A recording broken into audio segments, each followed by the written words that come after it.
Aloitetaan Kotkan kaupungin valtuuston kokous ja aloitetaan se sillä, että tehdään läsnäoloilmoitus itse kukin.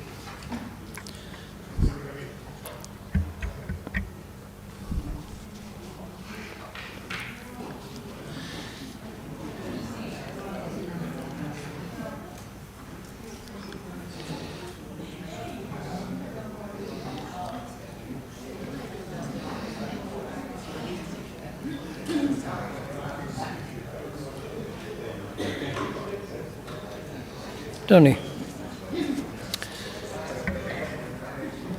Eli paikalla on 51 valtuutettua. Jatkamme kokousta. Luetaan täältä poissaolot.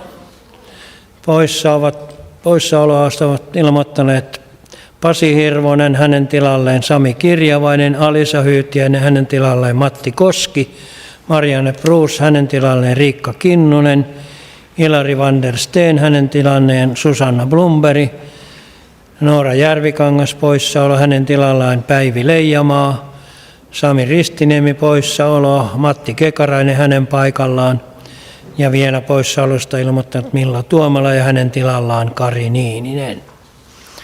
Tällä joukolla aloitamme kokouksen.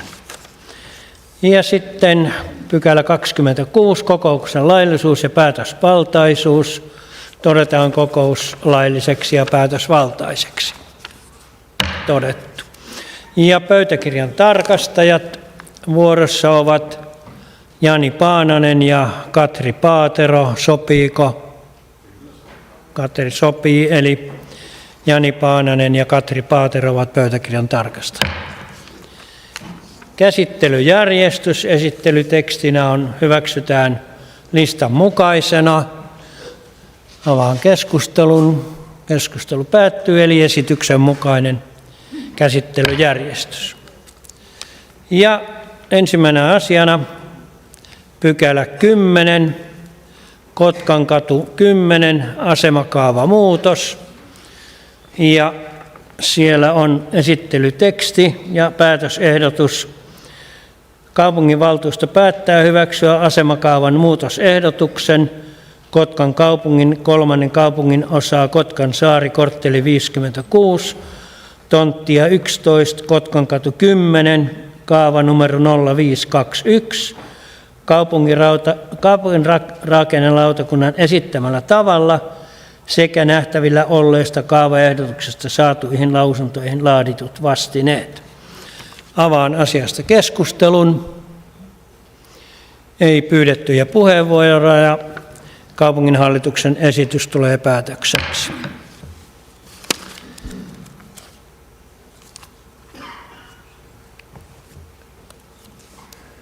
Ja sitten seuraava pykälä. Pykälä 30, teknisten palveluiden investointimuutokset. Pykälä 30 ja siellä on päätösehdotus. Kaupunginvaltuusto hyväksyy seuraavat kaupungin rakennelautakunnan esityksen mukaiset muutokset ja uudet kohteet infran investointien työohjelmaan. Karhulan vesitornin silta, määräraha ennen 500 000, uusi määräraha 90 000, miinus 410 000. Sunilan radan ylikulkusilta, uusi määräraha 30 000 euroa ja muutos 30 000. Karhulantien risteyssilta, uusi määräraha 30 000 euroa ja muutos 30 000. Tapiontien alikulkukäytävä 50 000 euroa, uusi määräraha ja muutos siis 50 000. Itärannan kadun silta 100 000 euroa, muutos 100 000. Hallantien silta, uusi määräraha 100 000 euroa, muutos 100 000. Sunilantien silta, uusi määräraha 100 000 ja muutos siis 100 000. Yhteensä määrärahan ennen 500 000 ja uusi määräraha myös 500 000. Ja sitten vielä lukee, muutoksilla ei ole vaikutusta kohteille myönnettyyn määrärahaan. Avaan asiasta keskustelun. Ei pyydettyjä puheenvuoroja, joten kaupunginhallituksen esitys tulee päätökseksi. Sitten siirrytään pykälään 31. Karhulan päiväkodin toteuttaminen. Ja siellä on päätösehdotus, kaupunginhallituksen esitys. Kaupunginvaltuusto merkitsee tiedoksi hankesuunnitelmasta poikkeavan Karhulan päiväkodin uuden kustannusarvion 7,65 miljoonaa euroa. Kaupunginvaltuusto päättää, että Karhulan päiväkodin rakennushankkeen kustannusnousu 1,91 miljoonaa euroa huomioidaan vuoden 2026 talousarvion yhteydessä. Avaan asiasta keskustelun. Petri Pekkola, ole hyvä. Kiitos puheenjohtaja, hyvät valtuutetut ja muut kokousta seuraavat. Ihan alkuun totean, että minulla ei ole yhtään mitään päiväkotia vastaan. Se on hyvä ja tarpeellinen asia. Mutta sitten tulee se iso mutta. Käytän toisen puolueen fraasia, että nyt riittää. Vellamo meni useita miljoonia yli. Satama Areena meni 11 miljoonaa yli kustannusarvio. Ja nyt on sitten 2 miljoonaa, mutta 5 miljoonassa se on aika iso summa. Ymmärrän kyllä, että ajat kuluu, rakennuskustannukset nousee. Sitä en ymmärrä, että arkkitehti ei tajua, että tarvitaan väestönsuojelutilat. Erittäin huonoa suunnittelua. Mutta oli pyhänä ajatuksena niin kun riitauttaa tämä asia tai esittää sen palautukseen, mutta sitten keskustelin muiden ryhmien kanssa ja myös kotona keskustelin ja sain semmoista palautetta, että ehkä tälle ei ole edellytyksiä mennä läpi, mutta paheksuun kuitenkin syvästi tämmöistä rahan käyttöä. Me valtuutetut, me ollaan vastuussa kaupungin rahoista ihan oikeasti, jokainen meistä. Ja 2 miljoonaa tässä 5 miljoonassa on iso raha. Et toivottavasti tähän saadaan joku semmoinen vähän parempi tolkku ja parempi suunnittelu, mutta nyt en esitä sen enempää tässä tilanteeseen. En halua pitkittää tätä kevätiltaa. Paheksun vaan tätä tämmöistä budjetointia. Kiitos. Seuraava puheenvuoro Niina Brask, ole hyvä. Kiitos arvoisa puheenjohtaja. Joo, en minäkään olisi mitään palauttamista halunnut esittääkään, eikä siitä ole kysymys, mutta vähän samalla tavalla. Kun tutkiskelin hankesuunnitelmat tuossa sunnuntaipäivän iloksi ja vähän näitä pohjatietoja, mitä tässä on matkan varrella tapahtunut, ja vertasin viranomaisvaatimuksiin ja asetuksiin, niin kyllä mua vähän hämmästyttää tämä sama asia, minkä Pekkola ottaa esille. Ensinnäkin kysymys näistä suojatiloista, mitkä on väestönsuoja-asetuksessa ihan määrätty. Ne on erikoistiloja, joka vaatii useimmiten erikoisrakentamista, ja siinä mielessä tulisi aina tämmöiset hankkeet, investoinnit tarkastaa kyllä ihan perin pohjin. Ja nyt kun tätä kävin vähän kaivelemaan ja kattelin sitä, mikä se tavoitehinta siellä tilaluettelossa on näiden väestönsuojatilojen osalta, niin todellakin ne on täysin alimitoitetut, että ne ei vastaa näitä lain vaatimuksia, ja herättää kyllä suuresti kysymyksiä silloin, että kuka meillä oikeasti tarkastaa tämän tyyppisiä asioita. En voi ainakaan olettaa, että yksittäinen lautakunnan jäsen pystyy tämän tyyppisiin asioihin perehtymään. Toki hienoa, jos on sellaisia lautakunnan jäseniä, mutta kyllä tämä on ihan meidän viranhaltijavalmistelussa nyt tapahtunutta virhettä, ja sitä kyllä ihmettelin, koska pelkästään se väestönsuojan koko ja ne vaatimukset, mitkä siinä on, niin tutkiskelin, että noin 4 kertaa suurempi hinta jo pelkästään niille olisi pitänyt alun perinkin siellä hankesuunnitelmassa määritellä. Kyllä on vähän samaa mieltä kuin Pekkola, että tämän tyyppisiin asioihin tulee kiinnittää jatkossa erityistä huomiota, koska meillä ei ole varaa näihin ylisuuriin investointeihin. Kiitos. Seuraava puheenvuoro Riina Brufors, ole hyvä. Joo, kiitoksia arvoisa puheenjohtaja ja kanssavaltuutetut ja muut kuulijat. Ihan tällä samalla pohdinnalla minäkin tässä liikkeellä kuin edelliset puhujat. Eli kun 30% alkuperäisestä tavoitehinnasta on lisämäärärahan tarve, niin on itsestään selvää, että kaikki ei ole nyt mennyt niin sanotusti ihan putkeen tässä valmistelussa, mutta kyllä niin kuin huolissani olen myös siitä, että tässä nyt tietysti pystyttiin selkeitä tapahtuneita virheitä osoittamaan, mutta vaikuttaa olevan trendi, joka toistuu kaupungin rakennusinvestoinnista toiseen, että näitä lisämäärärahatarpeita tulee siinä vaiheessa, kun investointi on jo aikataulullisesti semmoisessa paineessa, että valtuustolla ei juuri muita mahdollisuuksia ole kuin päästää sitä eteenpäin, niin myös tässäkin tapauksessa, koska tämä Karhulan uusi päiväkotihan tulee korvaamaan vähintään 2 nykyistä yksikköä, jotka ovat jo tällä hetkellä sisäilmaongelmien takia väistötiloissa. Sen takia kysynkin, että kuinkahan relevanttia myös on käyttää vuodelta 2023 ollutta hinta-arviota vuoden 2025 taloussuunnittelun pohjana, että vielä sen lisäksi, että on näitä rakennusteknisiä asioita, niin toivoisin kyllä, että rohkeasti myös investointiohjelmaa voitaisiin korottaa niitä hinta-arvioita hyvissä ajoin ylöspäin, jos esimerkiksi nähdään selvästi, että inflaatiokehitys on ollut siihen suuntaan. Tässä oli onnistuneesti jonkunlaista karsintaa tehty, kun oltiin huomattu, että tulee menemään niin sanotusti pitkälti yli alkuperäisen tavoitehinnan, mutta ei ollut kuitenkaan sitten näihin varsinaisiin opetustiloihin tai ryhmien tiloihin koskettu nytten enää tässä viimeisessä vaiheessa.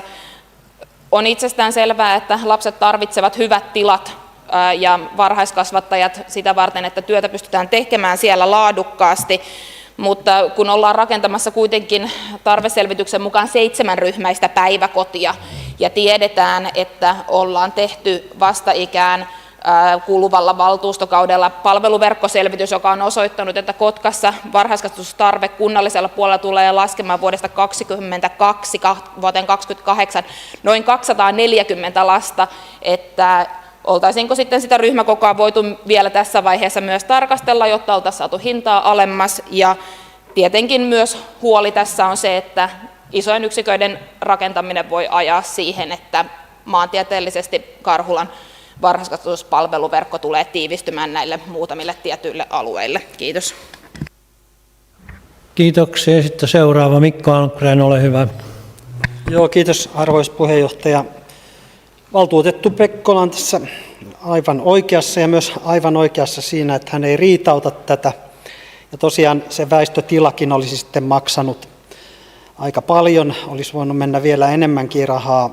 Eli tämä 7,65 miljoonaa on vaan hyväksyttävä ja päiväkoti on rakennettava. Kiitos.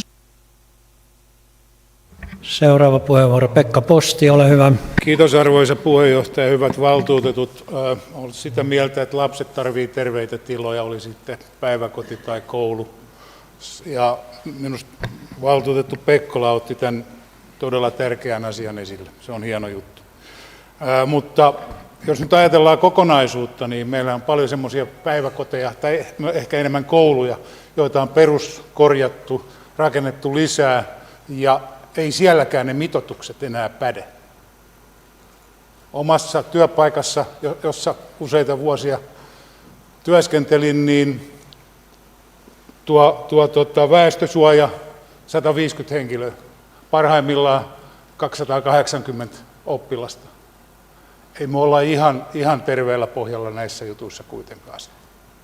Mutta hyvä, että näissä uusissa sitten huomioidaan nämä asiat, ei muuta. Ja sitten Olli Kekkonen, ole hyvä. Joo, kiitos puheenjohtaja. Näissä kunnan hankkeissa, rakennushankkeissa kustannukset tulee aina nousemaan. Kuten muistetaan tapahtumakeskustossa aikoinaan, niin sitä lähdettiin 20 miljoonalla tekemään sitten hankesuunnitteluvaiheessa, siihen tuli vähän lisää, sitten alettiin rakentamaan, siitä tuli lisää ja sitten tuli vähän lisää ja lisää ja lisää. Tämä ei tule ole ainoa kerta, kun me tästä asiasta puhutaan, voidaan puhua vielä monta kertaa. Kiitos.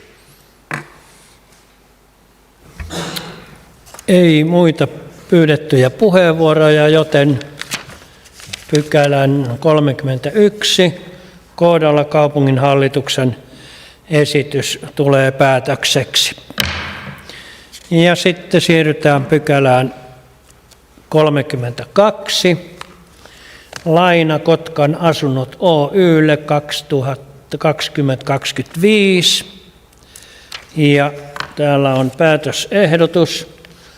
Kaupunginvaltuusto hyväksyy 3,2 miljoonan euron lainan myöntämisen Kotkan asunnot Oy:lle yllä olevan esittelyn ja ehtojen mukaisesti.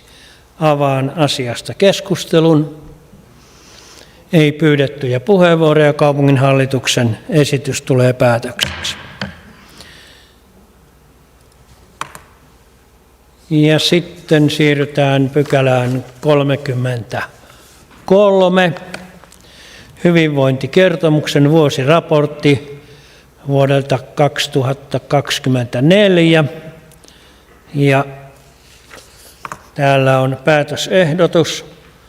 Kaupunginvaltuusto merkitsee tiedoksi hyvinvointikertomuksen vuosiraportin vuodelta 2024.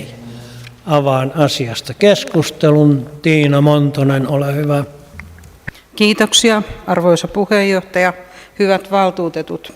Kotkan hyvinvointikertomuksen vuosiraportti antaa hyvän katsauksen siihen, miten Kotkassa toteutetaan hyvinvointia lisääviä toimia. Toki se tuo esiin myös haasteita. Kuntalaisten hyvinvoinnin ja terveyden edistäminen on kunnan perustehtävä. Sote-huollon järjestämistä koskevan lain mukaan kunnan on seurattava kuntalaisten terveyttä ja hyvinvointia sekä niihin vaikuttavia tekijöitä ja raportoitava siitä, ja nyt meillä on tässä edessämme tämä raportti. Hyvinvointi, terveyden edistämis- ja turvallisuustyötä tulee tehdä yhteistyössä kaupungin kaikilla toimialoilla ja hyvinvointialueen kanssa. Hyvinvoinnin edistäminen näkyy myös meidän kuntastrategiassamme. Tietoa kerätään erilaisten mittareiden avulla. Kuntalaisten hyvinvoinnin tilaa mitataan HYTE-kertoimella. Se kannustaa kuntia tekoihin hyvinvoinnin ja terveyden edistämisen suhteen.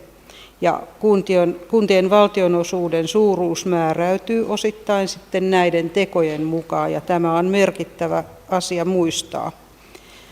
Itse voisin kutsua sitä myös porkkanakertoimeksi. Viime vuoden Kotkan HYTE-kerroin kokonaiseuromäärä, mitä sieltä tuli rahaa, oli yli 1 miljoona euroa. Pitää muistaa, että mikäli me karsimme näitä hyvinvointia lisääviä toimia, sillä on yleensä myös vaikutusta siihen valtionosuuden määrään. Ja tästä esimerkkinä osallistuvan budjetoinnin työstämiseen tarkoitetun koordinaattorin karsinta viime vuoden talousarviokokouksessa, minkä vuoksi osallisuustoimintaa ei voida entiseen malliin tämän valtuustokauden päätyttyä jatkaa. Siis kokonaisvaikutukset pitää aina arvioida tarkemmin, kun karsintaehdotuksia tehdään. Kunnan terveyden edistämisaktiivisuutta mitataan TEA-viisarin avulla, ja tähän sisältyy 7 erilaista kohtaa, muun muassa perusopetus, lukiokoulutus, liikunta ja kulttuuri. Muitakin siellä on, mutta kaikki eivät sitten tässä kohdassa ole lueteltu. Kuntalaisten hyvinvointiin viime vuonna on vaikuttanut muun muassa hintojen nousu, työllisyysetuuksiin, asumisen tukiin sekä muut sosiaaliturvaan tulleet muutokset, työttömyyden kasvu, myös nuorisotyöttömyyden kasvu, sekä päihteiden käytön ja haitallisten rahapelaamisen lisääntyminen sekä haasteet julkisen terveydenhuollon palveluiden saatavuudessa. Toimenpiteiden lista, jota kotkalaisten hyvinvoinnin ja terveyden edistämisen eteen on tehty, on todella vaikuttava. Jaottelu lapsiin, nuoriin, työikäisiin ja ikäihmisiin tuo hyvin esiin kaikki ne toimet ja tapahtumat, joita meille järjestetään ja joihin voimme kotkalaisina osallistua. Kannattaa lukea ne kaupunginvaltuuston listalta. Hyvinvoinnista huolehtiminen ja terveyden edistäminen, ennaltaehkäisyyn panostaminen säästävät pitkässä juoksussa rahaa, etenkin hyvinvointialueilla. Seuraava puheenvuoro, Johanna Hassu, ole hyvä.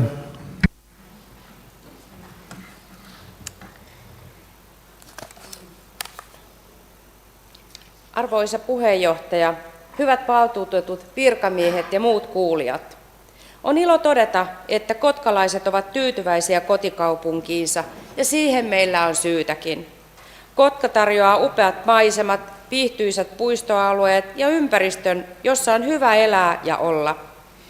Tämähän ei ole syntynyt sattumalta, vaan taustalla on pitkäjänteistä ja määrätietoista työtä.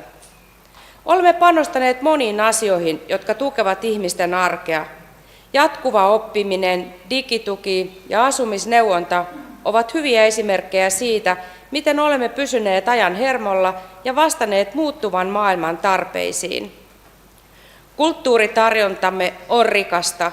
Se rikastuttaa arkea, tuo iloa ja yhteenkuuluvuutta.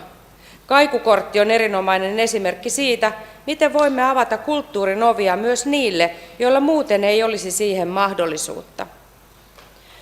Hyvinvointiin negatiivisesti vaikuttaneita tekijöitä on todella paljon. Muun muassa hintojen nousu, työttömyyden kasvu, sosiaaliturvamuutokset, rahapelaaminen, päihteiden käyttö ja mielenterveysongelmat, samoin lisääntyneet häätötilanteet. Meillä on alueita, joilla koulutustaso on huolestuttavan matala ja köyhyys koskettaa yhä useampia. Lisäksi väestön ikääntyminen tuo mukanaan uudenlaisia tarpeita ja paineita palvelujärjestelmälle. Kotkan HYTE-kerroin laski hieman, mutta kuitenkin rahoitus kasvoi yli 1 miljoonaa. Ja terveyden edistämisaktiivisuus arvioitiin hyvänä. TE24-uudistuksen valmistautuminen on hoidettu hyvin. Olemme myös panostaneet liikunnan edistämiseen. Se näkyy katukuvassa, tapahtumissa ja arjen hyvinvoinnissa. Liikunta yhdistää ja tuo elinvoimaa. Kaiken kaikkiaan meillä on paljon, mistä voimme olla ylpeitä, mutta on myös paljon tehtävää. Yhteistyöllä ja rohkeudella meillä on mahdollisuus rakentaa entistä vahvempaa ja tasa-arvoisempaa Kotkaa kaikille. Kiitos. Ja seuraava puheenjohtaja Joona Mielonen, ole hyvä. Joo, kiitos puheenjohtaja. Tartun yhteen pieneen yksityiskohtaan tässä hyvässä raportissa, ja se on meidän työttömyystilanne. Eli vuoden aikana tuosta pystyi lukemaan, että avoimia työpaikkoja on ollut 363, kun työnhakijoita sitten on ollut 5444, mikä on siis aika valtava toi käppi näiden välillä. Ja nyt kun TE-uudistus on tehty, palkkatuen käytöstä on mun käsittääkseni tullut nyt hankalampaa, niin meidän pitäisi ottaa kaikki käytössä olevat muut välineet hyötykäyttöön. Ja yksi tällainen välinehän on sosiaalisten kriteereiden huomioiminen hankinnoissa. Ja Kotkassa on jo lähestulkoon 10 vuotta ollut mahdollista hyödyntää sosiaalisia kriteereitä muun muassa työllistämisvelvoitteen kautta. Sitä kautta voidaan hankinnoissa asettaa laadullisia kriteereitä hankkeille, jotta saadaan vaikeassa työmarkkina-asemassa olevia työllistettyä.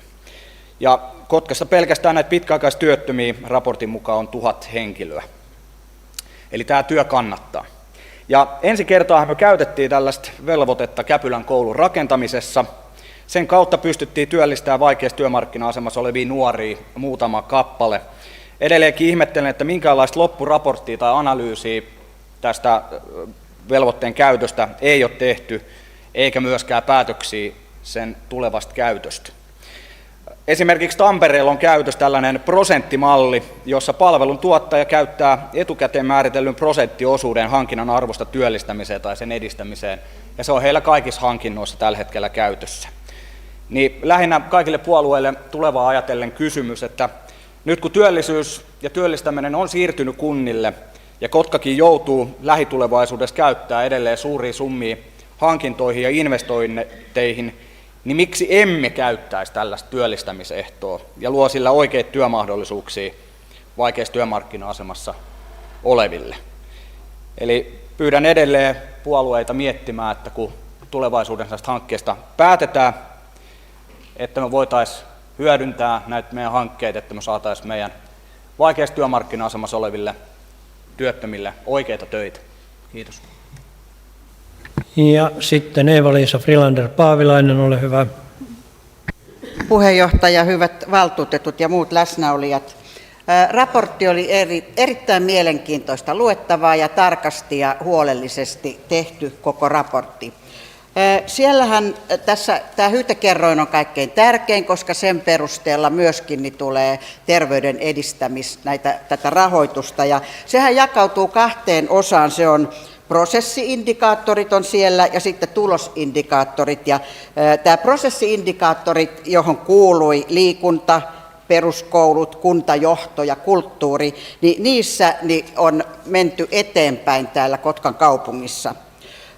Kuitenkin nämä tulosindikaattorit ovat vähän masentavampaa luettavaa, eli kunnan väestön terveys- ja hyvinvoinnin tila on liikaa, on painoa, siis ylipainoa, sitten koettu terveyskin koetaan huonona, koulupudokkaita on aika paljon, sitten kaatumisia on paljon, täällä on ihan tällaisia konkreettisiakin asioita, joihin jokainen kuntalainen voi vaikuttaa, kaatumisia siis, ja sitten tietysti työkyvyttömyyttä ja toimeentulotukea saadaan aika paljon, ja nämä huononivat edellisestä vuodesta tässä näin. Sitten on tämä TEA-viisari, eli joka on tämä kunnan terveyden edistämisen aktiivisuus, ja siinä täytyy antaa kiitostani kaikille meidän kunnan terveyden edistämistyötä tekevät, koska siinä ollaan menestytty paremmin. Toki meidän Kotka Kymenlaakson tasolla tarkasteltuna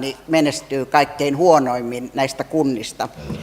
Sitten mielenkiintoinen on tietenkin, kun meillä strategiassa puhutaan osallisuudesta, niin tämä osallisuushan on hyvin merkittävä asia, ja tämän raportin mukaankin, kun osallistuu erilaisiin asioihin, niin ihminen syö terveellisemmin, vähentää stressiä, sosiaalista eristäytyneisyyttä se vähenee, yhteisöllisyys lisääntyy, verkostot paranevat ihmisellä ja tulee luotettavuutta ja yhteenkuuluvuuden tunnetta ihmiselle.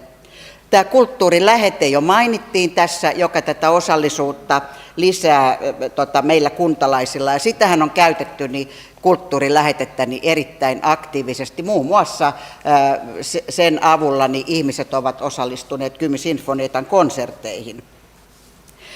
Mielenkiintoinen tähän liittyen oli tänään Helsingin Sanomissa aivan uusi tutkimustulos, jossa on ollut 3500 norjalaista ihmistä, joita on testattu eri aikoina. Eli tässä todetaan tutkimustuloksena, että taipumus istuskeluun ja pötköttelyyn periytyy geeneissä. Ja sohvaperunan perimä on suoraan yhteydessä sitten sydän- ja verisuonitauteihin. Ja sitten täällä todetaan lopussa, että kannustamiseen pitäisi löytää yksilöllisiä keinoja. Tämä on varmaan vinkki meillä tähän terveyden edistämistyöhön. Ja tutkimusryhmä nostaa yhdeksi keinoksi sosiaalisen motivaation. Ja tämä yhteisöllisyys, tämä on meidän strategiassa. Pyydän sana huomauttaa, että 3 minuuttia on puheenvuoro. Eeva-Liisa. Ja mukava yhdessäolo voisivat saada liikkumaan niitäkin, joita liikunta ei itsessään kiinnosta eikä palkitse. Kiitoksia. Sitten Karina Jäntti, ole hyvä. Kiitos puheenjohtaja. Kunnan terveyden edistämisaktiivisuutta mitataan TEA-viisarin avulla. Ja se tosiaan kuvaa kunnan toiminnan tasoa kuntalaisten terveyden edistämisessä ja tuottaa sillä tavalla kunnille tietoa terveyden edistämisen suunnittelun ja johtamisen kehittämiseen. Se ei kuitenkaan mittaa riittävästi näiden toimien vaikuttavuutta, ja näistä puuttuu pitkän aikavälin seuranta, mikä olisi tärkeää, jotta voitaisiin mitata, ovatko aktiivisen toimet kohdentuneet oikein.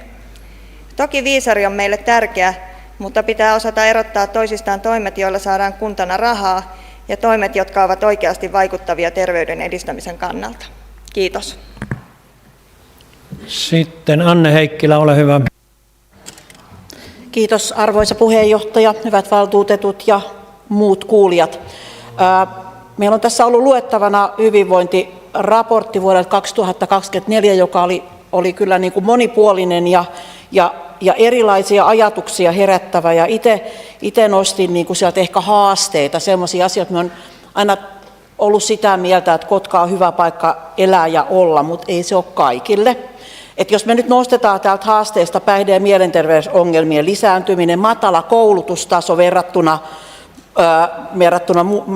maan muihin lukuihin, köyhyyden lisääntyminen Kymenlaaksossa, häätöjen lisääntyminen, kaikki kertoo ehkä siitä, että kaikille ei mene niin hyvin täällä meidän kaupungissa.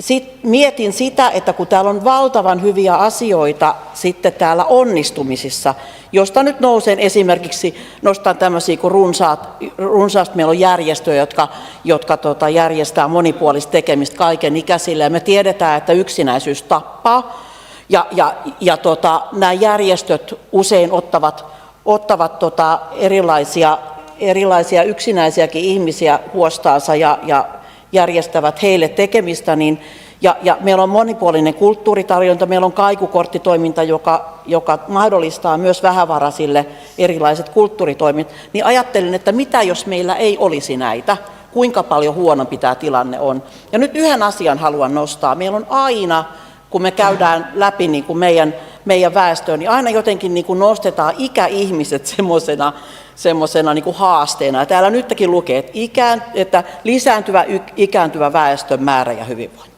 Et jotenkin minä niin kuin toivoisin, että meidän myös ymmärrettäisiin myös se ikääntyvä väestö jonkinnäköisenä niin kuin voimavarana meillä, koska aika moni vasta eläköityvä, niin heillä on vielä niin kuin ehkä aika hyvin rahaa käytössä, he käyttää palveluita, he käyttää paljon meidän kulttuuritoimintaa ja muuta, että ehkä meidän pitäisi niin kuin ajattelutapaa muuttaa siitä, että toki tiedän, ikääntyvillä tulee erilaisia terveydellisiä ongelmia, mutta niitä tulee myös nuoremmille. Kiitos.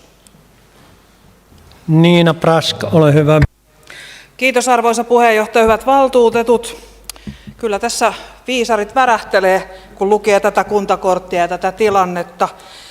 Ja valitettavasti tämä on aika tuttua kauraa mulle, kun tuolla hyvinvointialueen ihan arkisessa elämässä nämä mittarit on aika merkittäviäkin asioita, ja niin ne on myös kunnalle. Eli jos nyt katsotaan tuota kansallista terveysindeksiä, niin sen vaikutukset on suoraan hyvinvointialueen rahoitukseen, mutta myös tänne kunnan rahoitukseen.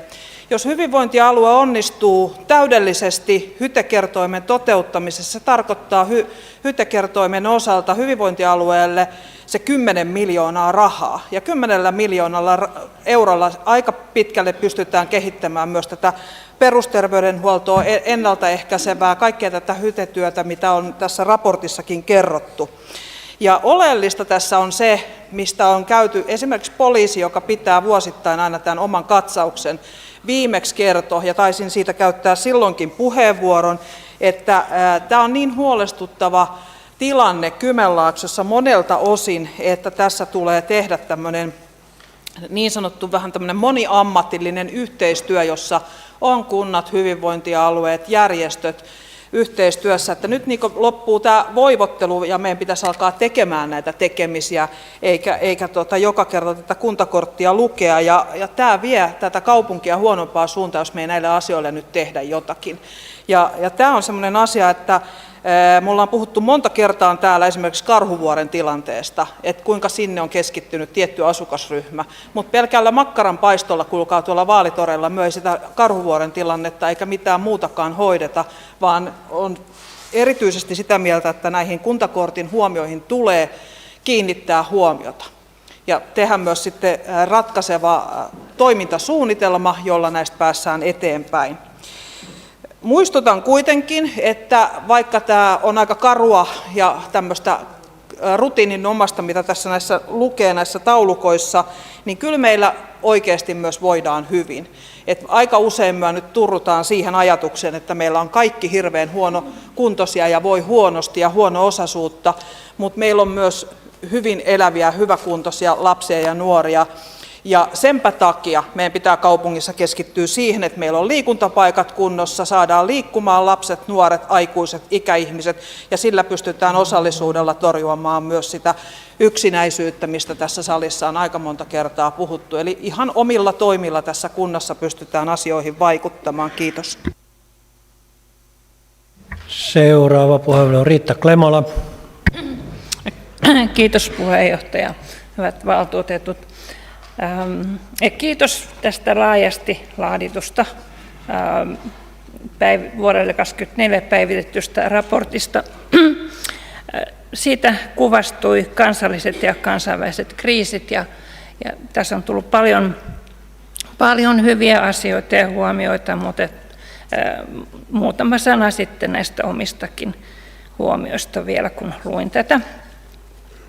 Eli siis kotkalaisten keskimääräinen hyvinvointi ja terveys laski edellisestä vuodesta siitä huolimatta, että hyvinvoinnin ja terveyden edistämistoimenpiteissä edistyttiin. Taloudellisesti Hytekerroin toi sen 70 senttiä rahaa enemmän asukasta kohden. Kotkassa edistettiin terveyttä enemmän kuin koko maassa keskimäärin, ja hyvä niin, koska siihen on selvä tarve. Sillä laaja-alaista hyvinvointia mitattaessa Kotkan tulos oli huono, Kymenlaakson kunnista huonoin.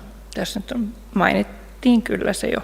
Kotkassa on selvästi enemmän työkyvyttömyyttä, työttömyyseläkeläisiä ja sairastavuutta, mutta hyvä, että ammatillista kuntoutusta kuitenkin tavallista enemmän. Työttömyys, myös nuorisotyöttömyys on kasvanut. Ja nyt nämä Trumpin teot, tullit, mitä ne vaikuttaa yrityksiin, hintojen nousu, alvien nousun myötä. Monien etuuksien pienentäminen, päihteiden käytön kasvu, terveydenhuollon kustannusten kasvu. Kyllä niin kuin todella huolestuttaa, että nämä aiheuttaa laskua tähän hyvinvointiin. Valtakunnallisessa hyvinvointi-indikaattorin mittauksessa Kotkan sijoitus ei todellakaan niin kuin mairittele, että sehän on 8. huonoin. Kemi on kaikkein huonoin Kemillä. Toisaalta sen vertailukelpoisuus mietityttää, koska kärkipäässä on pelkästään pieniä kuntia ja pieniä kaupunkeja. Ne Hytekertoimeen vaikuttavat hyvät mittarit ja asiantuntijat ja suunnittelijat löytyvät sieltä sivut 16. Ja on todettu, että Kotkan kaupungin toimet on keskitasoa parempia. Kaupungin ja hyvinvointialueen yhdyspinnat on tunnistettu ja monialaiset yhteistyöpohjat on luotu ja sitä tuloksesta toimintaa odotetaan. Ja näin kokonaisvaltaisesti ajatellen tietysti niin näihin hyvinvointiin merkittävästi vaikuttaa nämä työpaikat ja yritykset ja välittäminen, tämä reiluus, rohkeus, rakkaus sekä raha. Kiitos. Seuraava puheenvuoro Pirjo Tujula, ole hyvä. Vahingossa. Kiitos puheenjohtaja. Arvoisat valtuutetut, asiani koskee ikääntyneiden ihmisten osiota tässä raportissa. Tänään tuli puhelinsoitto Karhulasta ikäihmiseltä, joka kertoi, että Karhulan torilla ei ole penkkejä. Ja syy on se, että Karhulan liikkeen harjoittajat ovat kieltäneet niiden tulon sinne, koska sinne saattaa istahtaa joku epämääräinen ihminen. Ja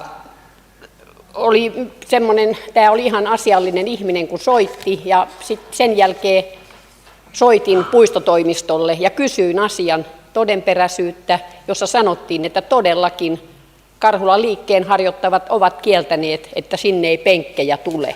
Ja siellä on hyvin vihaisia ihmisiä. Mummelit sanoivat, että hyöhän ei palveluja enää liikkeen harjoittajilla siellä käy. Ja tässä lukee raportissakin, että ikääntyneiden huomioiminen voimavarana palvelujen käyttäjinä. Ja siellä ei kyllä näköjään tätä tueta, että kyllä tässä on sellainen ongelma mun mielestä, että tulin ihan vihaseksi, että toivottavasti asia korjaantuu.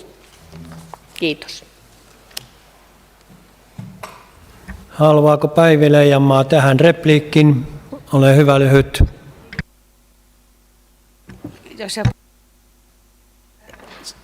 Ei ole tehty päätöstä liikkeenharjoittajan osalta.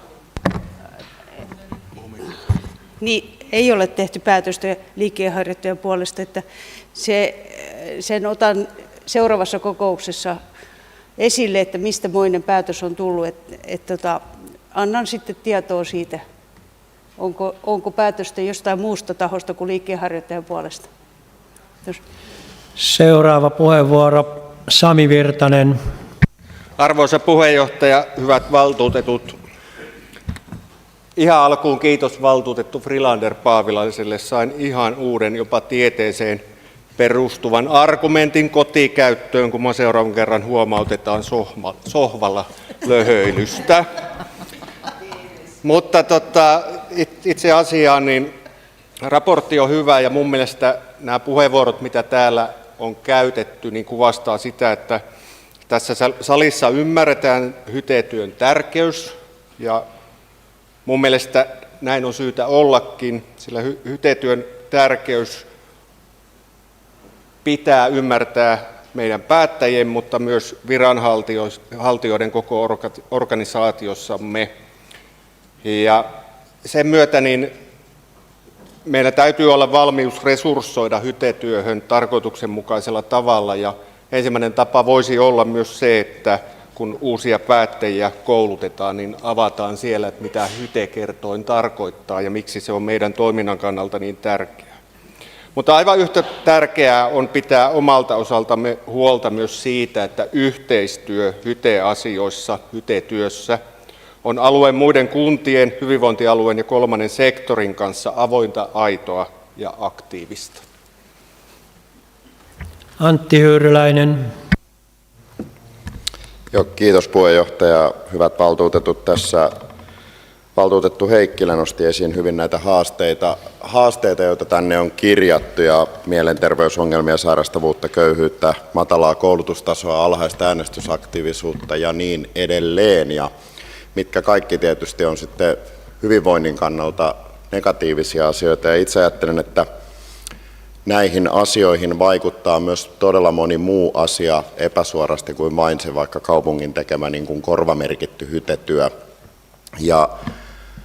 Ja hieman esimerkiksi huolestunut olen, varmaan moni muukin näki mediassa, kun oli XAMKin opiskelijoilta kyselty äänestämisestä, että kuinka moni oli sitten vastannut, että ei aio käydä äänestämässä nuorista. Ja itse tuolla koulumaailmassa niin kun olen, niin aika paljon on sellaisia nuoria, joita ei voisi vähempää kiinnostaa politiikka, ja kyllä niitä on merkittävästi aikuisissakin, joita ei äänestäminen kiinnosta. Ja se kertoo tietynlaisesta syrjäytymisestä meidän yhteisistä asioista. Ja tätä syrjäytymistä voi varmasti ehkäistä monella tavalla, ja se ehkäiseminen on taatusti halvempaa kuin sitten jälkihoito. Ja pakko sanoa, että ne valtuuston päätökset, mitä me olemme tehneet, niin me olemme esimerkiksi leikanneet yhdessä kohtaa Luontokoulu Hailista ja Urheiluakatemiasta, mitä täällä kiitellään. Me emme ole tehneet merkittäviä panostuksia opetukseen. Kotka on ollut monella mittarilla katsottuna Kymenlaaksonkin kunnista kuitenkin siellä peränpitäjänä usein koulutuksen resursseissa.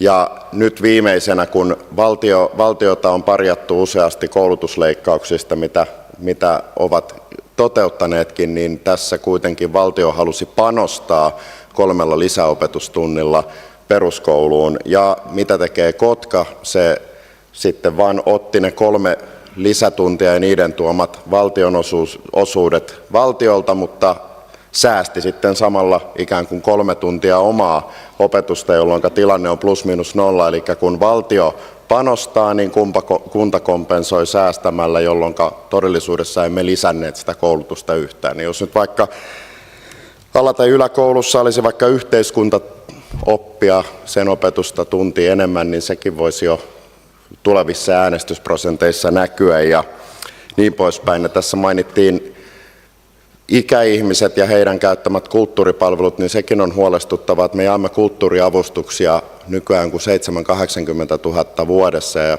2010-luvun alussa Kotkassa jaettiin yli 100 000 kulttuuriavustuksia vuodessa. Jos miettii inflaation vaikutusta, niin se on hyvin pieni raha, jos muutama 10 tonnia lisättäisiin. Kuinka paljon sillä aiheutettaisiin juuri kolmannelle sektorille vipinää niihin kulttuuritoimijoihin ja käyttäjille hyvinvointia. Kiitos. Mikko Almgren. Kiitos arvoisa puheenjohtaja ja kiitos kaikki valtuutetut tähän asti sitä hyvistä puheenvuoroista. Ja valtuutettu Virtanen viittasikin tuohon HYTE-kertoimeen, eli oikein toimien se tarkoittaa rahaa kunnalle. Kotkan HYTE-kerroin laski hieman, mutta rahoitus kasvoi, niin tähän tulee kyllä kiinnittää huomiota nyt ja tulevaisuudessa yhä enemmän. Sitten on tämä lasten ja nuorten osallisuus, kasvu ja kehitys, lapsiystävällinen kuntatoiminta ja lapsivaikutusten arviointi, toimintamallin kehittäminen etenivät vuoden 2024 aikana niin, että sertifikaattia tavoitellaan edelleen. Hyvä näin. Huoli on kuitenkin, että helposti olemme takamatkalla, kun pitäisi olla etumatkalla tässäkin. Tässä sanotaan, että toimintamalli otetaan kokeiluun vuoden 2025 aikana päätöksenteossa. No, toivottavasti saadaan hyvä kokeilu ja toimintamalli. Lapsiperheille järjestettiin sekä ulkoilutapahtuma Petäjäsuolla helmikuussa 2024, osallistujia noin 150, että kulttuuri- ja liikuntatapahtuma 13.9.24. Nämä esimerkkeinä, mutta tämäkin on vähän liian vähän, että kyllä näitä tapahtumia tulisi järjestää vähän tiuhemmin ja lisää. Ne ovat hyvinkin kiinnostavia, voisi saada enemmän lapsia ja lapsiperheitä mukaan. Kiitos. Ja seuraava puheenvuoro Johan Bardi, ole hyvä. Kiitos puheenjohtaja, kiitos hyvistä puheenvuoroista. Tätä terveyden edistämistä pitäisi kaupungin eli kunnan tehdä yhteistyössä hyvinvointialueen kanssa ja tässä on terveyden edistämisaktiivisuuden TEA-viisari-mittari, josta tässä oli puhe aikaisemmin, niin se on Kotkassa kuntajohdon osalta 72, kun se koko maan osalta on 82. Ja jos tämä aktiivisuus tämän edistämisessä on kunnan johdon osalta vähän heikon puoleinen, niin siinä olisi selkeästi parannettavaa ja parantamisen varaa. Ja tämähän on semmoinen toiminta, joka tulisi tehdä lainkin mukaan yhteistoiminnassa hyvinvointialueen kanssa. Kiitos. Ei muita pyydettyjä puheenvuoroja, joten kaupunginhallituksen esitys tulee pykälän 33 päätökseksi. Sitten siirrytään pykälään 34. Osallisuustyön raportti 2024 ja painopisteet vuodelle 2025.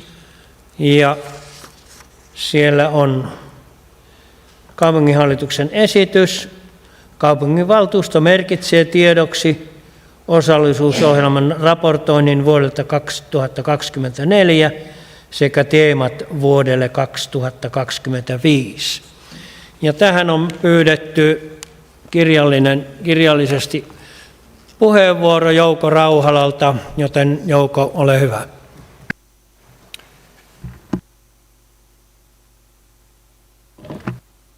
Arvoisa puheenjohtaja, hyvät valtuutetut, kaupunkimme osallisuusohjelma on osoittautunut pääosiltaan menestykseksi. Se on lisännyt osallisuutta ja vuoropuhelua ja vaikuttaa myönteisesti kaupunkilaisten hyvinvointiin ja sisäisen turvallisuuden tunteeseen. Haluankin tässä kohtaa onnitella ja kiittää vastuuhenkilöitä ja vastuualueita. Osallisuuskoordinaattori Hanna Pikka ansaitsee tässä kohtaa tulla mainituksi nimeltä. Toisin kuin eräät ovat halunneet antaa ymmärtää, ainakaan minä en ole todennut minkään valtuustoryhmän tai yksittäisen luottamushenkilön kiistävän osallisuusohjelmaan sisältyvän osallistavan budjetoinnin OSBUn merkitystä. Viime syksyn budjettikokouksessa 6 eri puolueen valtuutettuja oli siinä joukossa, joka äänesti uuden pysyvän OSBU-assistentin tehtävän perustamista vastaan. Tämä tehtiin, koska koettiin tarve keventää, ei lakkauttaa OSPU-prosessia. Kuten osallisuustyön raportissa todetaan, kuluvan vuoden OSPU hoidetaan aikaisempien ideointien pohjalta. Uuteen toiminta-ajatukseen perustuva OSPU ilman lisähenkilöstön rekrytointia kyetään sisällyttämään uuteen valmisteilla olevaan osallisuusohjelmaan, kun näin vain halutaan. Kokoomus RKP:n valtuustoryhmä on tämän ajatuksen takana. Kiitos. Seuraava puheenvuoro, Johan Bardi, ole hyvä. Kiitos puheenjohtaja ja kiitos Jouko Rauhala, koska RKPkin on mainittu tässä nimeltä sen osalta, että vastustettaisiin OSPUa, niin haluan nyt vahvistaa, että ei pidä ollenkaan paikkansa.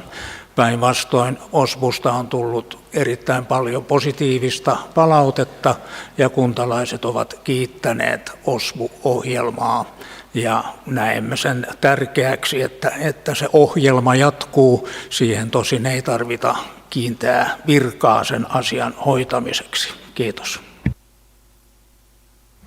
Juha Eerola, ole hyvä. Joo, kiitos arvoisa puheenjohtaja. Valtuutettu Rauhalan pitämä puheenvuoro inspiroi minuakin sen verran puhumaan, että tämä palaute tosiaan, mitä kansalaisilta, kuntalaisilta on tullut, niin tämä osallisuusohjelma on lisännyt tätä osallisuutta ja vuoropuheluja ja nämä on koettu oikein hyväksi, mutta että se, että haetaan kuitenkin uusia toimintamalleja ja uutta tapaa tehdä tämä hyvä asia, niin ei se tarkoita sitä, että meidänkään riveissä tätä itse toimintaa sinänsä millään lailla väheksyttäisiin ja varmasti mennään tässä parempaa päin. Joona Mielonen, ole hyvä. Joo, kiitos puheenjohtaja. Tästä samasta asiasta ajattelen, että nyt pakko sanoa pari sanaa ja pakko sanoa, että tulee ihan sellainen luottavainen mieli, kun sieltä oikealtakin laidalta annetaan tuki OSPU-toiminnalle, koska silloin voi päätellä, että kun täällä ollaan valmiita jatkamaan OSPUa ja siellä ollaan valmiita jatkamaan OSPUa, niin se varmasti tulevaisuudessa jatkuu niin kuin kotkalaiset haluavatkin. Ja tosiaan ilmeisesti tässä on käynyt niin, että uutisessa on vähän menty asioiden edelle. Se tuli meille usealle vähän niin kuin yllätyksenä, että mainitaan, että Kotka päättää lakkauttaa OSPUn, vaikka mitään sellaista päätöstä ei ole tehty. Ja sitten toisaalta herätti myös kysymyksen, että mistä tällainen johtopäätös on tehty, kun samassa uutisessa kuitenkin mainitaan, että asukkaat nimenomaan haluaa enemmän käyttää tätä mahdollisuutta. OSPU on ollut yhteisöllisyyttä ja vaikutusmahdollisuuksia lisäävä juttu ja meidän tehtävä täällä valtuustossa on pitää huolta, että sillä on tulevaisuudessakin riittävät resurssit. Jari Elo, ole hyvä. Puheenjohtaja, hyvät valtuutetut, on hieno huomata, että jälkikäteen on hyvä herätä ja vaikuttavuuden arviointi pitäisi olla kohdallaan, kun näistä päätöksiä tehdään. Toivottavasti OSPU tulee elämään ja se on kuntalaisten ainoa demokraattinen kanava, mistä on päässyt itse päättämään tietyllä rahasummalla, mitä omia alueita kehitetään. Kyllähän se vähän naurattaa, joo, kiitos. Sirpa Paatero, ole hyvä.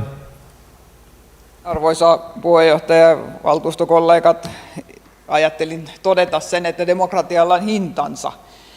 Ilman rahaa ei järjestetä vaaleja, ilman rahaa, ilman työntekijöitä ei kierretä tuolla kylissä kuulemassa kuntalaisia. Ilman rahaa meillä ei ole valitusoikeutta, joka on demokratian yksi muoto kaikenlaisiin päätöksiin, oikaisuvaatimuksiin.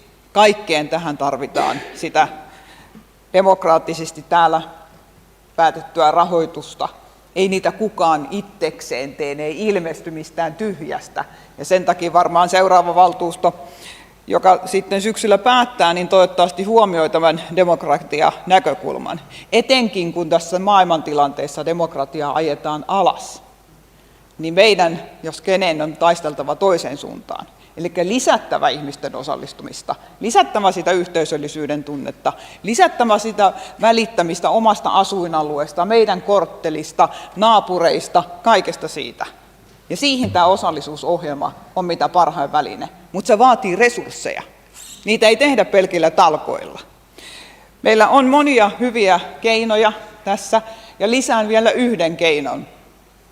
Tuolla koronan aikana valtion puolella aloitettiin tämmöinen, se liittyy vähän erätaukomalliin, mutta kansalliset dialogit, joissa voidaan muun muassa jonkun ryhmän osalta miettiä ja käydä läpi, miten esimerkiksi korona vaikutti joihinkin ihmisryhmiin, joihinkin asuinalueisiin, joihinkin ammattiryhmiin. Näitä keinoja meillä olisi hyvä käyttää myöskin tässä kaupungissa ja kaikkia muitakin kokeiluja, mitä on mahdollista yhä edelleen luoda ja viedä eteenpäin. Muistetaan kyllä, että on ollut myöskin tämmöisiä kaupunginosavaltuustoja. Niistä on luovuttu, kun todettiin, että ne ei ollut tarpeeksi toimivia käytäntöjä. Sitä vastoin nuorisovaltuustot ja muut on laitettu jo lakiin. Lastenparlamentti on semmoinen ylpeyden aihe Kotkassa, josta on oltu aina hyvinkin tyytyväisiä. Meidän kumppanuustalot, järjestötalot, yhdistysten toiminnan tukeminen menee heikompaan suuntaan. Ei ole hyvä suunta, jos meidän yhdistyksillä ja järjestöillä ei ole toimintaedellytyksiä. Kaikki tämä liittyy ihan samaan meidän toisistamme huolehtimiseen, mutta myöskin siihen turvallisuuden tunteeseen, siihen, että onko jokainen ihminen tässä kaupungissa osa tätä kaupunkia, osa näitä muita ihmisiä. Meidän sisäinen turvallisuus rakentuu siitä yhteisöllisyydestä, siitä osallisuuden tunteesta. Kiitoksia. Ei muita pyydettyjä puheenvuoroja, joten kaupungin hallituksen esitys tulee pykälän 34 päätökseksi. Sitten siirrytään pykälään 35, eron myöntäminen kaupunginvaltuuston jäsenen tehtävästä. Ja tässä onkin vähän lisätekstiä. Ensinnäkin ehdotus on alun perin näin. Kaupunginvaltuusto myöntää Marjaana Bruuselle eron kaupunginvaltuuston jäsenyydestä. Mutta tähän käsittelyyn ja pöytäkirjaan merkitään seuraavanlainen teksti ja sitten tulee tämän jälkeen tarkennettu päätösehdotus. Kuntalain 17 pykälän 2. momentin mukaan, jos valtuutetun on todettu menettäneen vaalikelpoisuutensa, hänet on vapautettu toimestaan tai hän on kuollut, valtuuston puheenjohtaja kutsuu hänen sijaansa jäljellä olevaksi toimikaudeksi asianomaisen vaaliliiton, puolueen tai yhteislistan järjestyksessä ensimmäisen varavaltuutetun.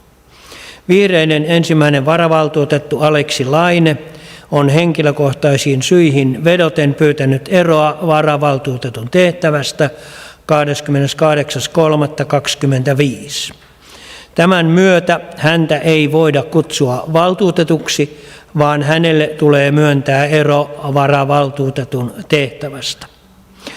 Valtuutetuksi kutsutaan vihreiden seuraava varavaltuutettu Riikka Kinnunen ja vihreiden ensimmäiseksi varavaltuutetuksi nousee Petri Pietiläinen.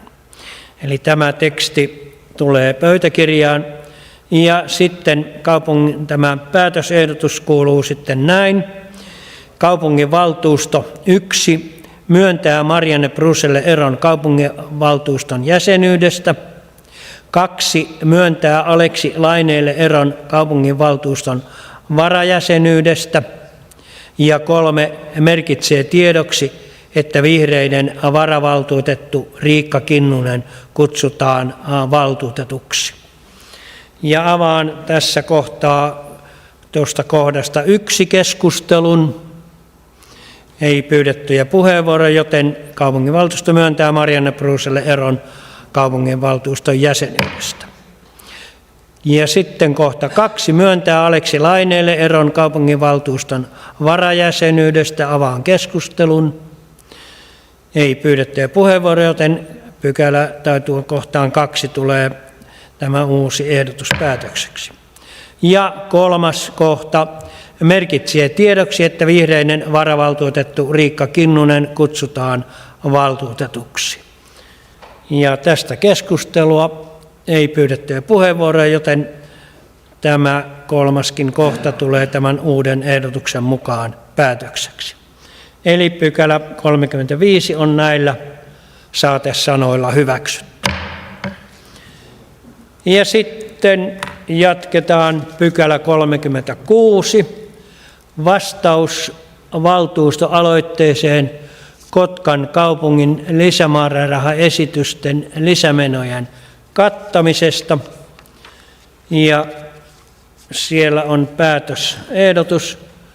Kaupunginvaltuusto merkitsee tiedoksi oheisen vastauksen valtuustoaloitteeseen, joka koski Kotkan kaupungin lisämäärärahaesitysten lisämenojen kattamista täysimääräisesti.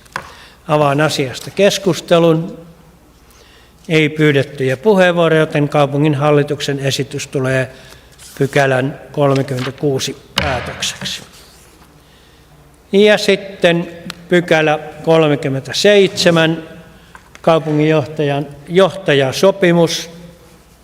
Ja kaupunginjohtaja siirtyy aulaan siksi aikaa. Joo, arvoisa puheenjohtaja, ilman esteellistä. Mutta älä lähde pitemmälle, jos tulee noita esityksiä, valtuustoaloitteita. Mutta siis kaupunginjohtajan johtajasopimus on täällä pykälänä ja esitys kuuluu: kaupunginvaltuusto merkitsee tiedoksi kaupunginjohtaja Esa Serviön ja Kotkan kaupungin välisen hyväksytyn johtajasopimuksen. Avaan asiasta keskustelun. Ei pyydettyjä puheenvuoroja, joten kaupungin hallituksen esitys tulee pykälän 37 päätökseksi. Ja sitten siellä on pykälä 38, valtuustoaloitteita. Onko valtuustoaloitteita? Ei taida olla, joten pykälä 38 on myös loppuun käsitelty. Ja hyvät valtuutetut, älkää lähteekö pois, pieni ceremonie protocolaire, ja sitten pääsemme kotiin. Pyydämme Juho Eerolaa tänne näin, ole hyvä.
Kiitoksia ja kokous on sitä myöten päättynyt. Kiitos.